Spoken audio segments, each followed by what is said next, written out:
चिंतन पुष्प 70 श्री गुरुशरणं काषाय वस्त्रं करदंडधारिणं कमंडलुं पद्मकरेण शंखं चक्रं गदाभूषितभूषणाढ्यं श्रीपादराजं शरणं प्रपद्ये. प्रारब्धात जर सुख किंवा दुःख भोगाय असेल तर ते भोगावं लागतं. परमात्मा सर्वत्र सर्वशक्तिमान व स्वतंत्र असल्यामुळे तोच एक शरण आलेल्यांच्या दुःखांचा परिहार करू शकतो. प्रारब्धं नियतिर्वापी महेश विमुखे भवेत. प्रारब्ध म्हणजे व्यक्तीचे फलद्रूप झालेले कर्म, नियती म्हणजे समष्टीचे फलद्रूप झालेले कर्म. ही कर्म भगवत विमुखांना मुळीच टाळता येत नाहीत. भगवत एक शरणागतांना मात्र भगवंताचे सहाय्य असल्यामुळे जी कर्मे दुःखदायक होत नाहीत ती काहीशी सुसह्य होतात.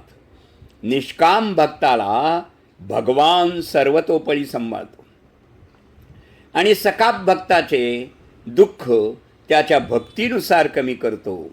प्रारब्धाने प्राप्त होणाऱ्या सुखदुःखांच्या परिहाराकरता मणी, मंत्र, औषधी योग इत्यादी उपाय शास्त्रातून सांगितलेले असतात. तरीही भगवत कृपे वाचून त्याचे योगाने दुःखाची अत्यंतिक निवृत्ती होत नाही. यासाठी जीवनाचं तत्त्वज्ञान समजून घ्यायला हवं. सेवा करायची असेल तर घड्याळात पाहू नका. प्रसाद घ्यायचा असेल तर चव घेऊ नका. सत्संग ऐकायचा असेल तर जागा पाहू नका. विनंती करायची असेल तर स्वार्थ पाहू नका. समर्पण करायचे असेल तर खर्च किती झाला ते बघू नका.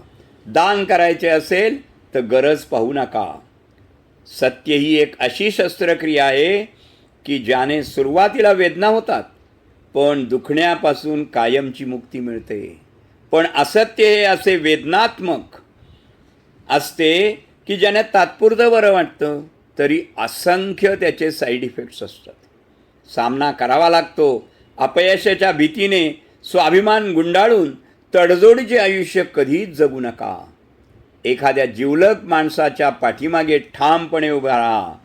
जिंकलात तरी त्याच्यासाठी आणि हारलात तरीही त्याच्याचसाठी. खिशाने श्रीमंत नसाल तरी हरकत नाही, पण श्रीमंत मनाने व्हा. कारण कळस जरी सोन्याचा असला तरी लोक दगडाच्या पायरीवर नतमस्तक होतात. जगण्याच्या या फॉर्म्युल्यावर अंमल करत आपले आणि आपल्या लोकांचे जीवन आनंदमयी बनवले पाहिजे. छोट्या आणि मोठ्या दुःखात, संकटात, त्रासातून सुखाचा शोध घ्या. आनंद शोधा. अशा माझ्या ईश्वराचे मी आभार मानतो. ब्रह्मांडात जी ऊर्जा ठासून भरलेली आहे तिचा एक नियम आहे की तुम्ही आनंदी राहून जितक्या प्रमाणात ऋण व्यक्त कराल त्यापेक्षा जास्त प्रमाणात तुमच्यावर ऋण व्यक्त करण्याचे प्रसंग येतच राहतील. सुख शोधून सापडत नसते, त्याला प्रत्येक गोष्टीत बघण्याची दृष्टी असावी लागते. पुण्य करा, पाप टाळा. काही हुशार माणसं मासिक उत्पन्न कमी असेल तर आहे त्या पगारात प्रपंच चालवतात. खर्च मेळ राखण्याकरता बँकेत बचत नसते आणि चैनी करता कर्ज काढत नाहीत. त्यामुळं कर्जाचे हप्ते नसल्यामुळे काटकसर आणि उसनवारी करण्याचा मनस्ताप नसतो. संसारात परनिंदा, परधन, लुटणे, मत्सर, मोह, क्रोध अशी पाप कर्म जर आपण टाळली तर पापाचं फळ भोगावं लागत नाही. दान जमत नसलं तरी हरकत नाही, पण कोणाचं धन मात्र हडपू नका. चांगल्या गुणांचं कौतुक जमत नसेल तर किमान दुसऱ्याची निंदा तरी टाळावी. प्रेमानं मधुर बोलावं. जमत नसेल तर क्रोध करून कठोर बोलून काळ जरा कशाला गाव घालता.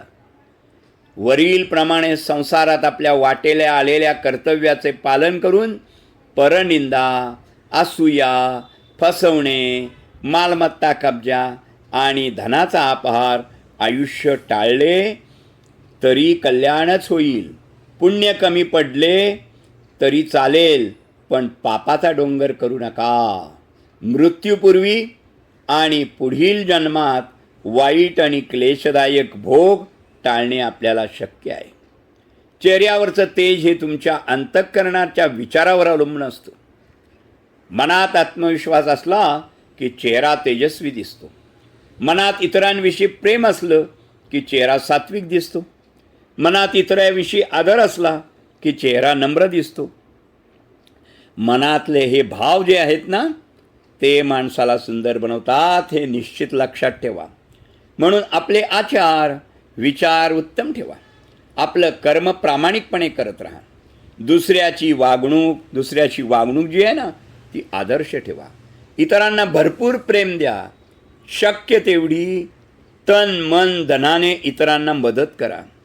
तुमचं कल्याण होईल. सतत दत्तनामात रहा.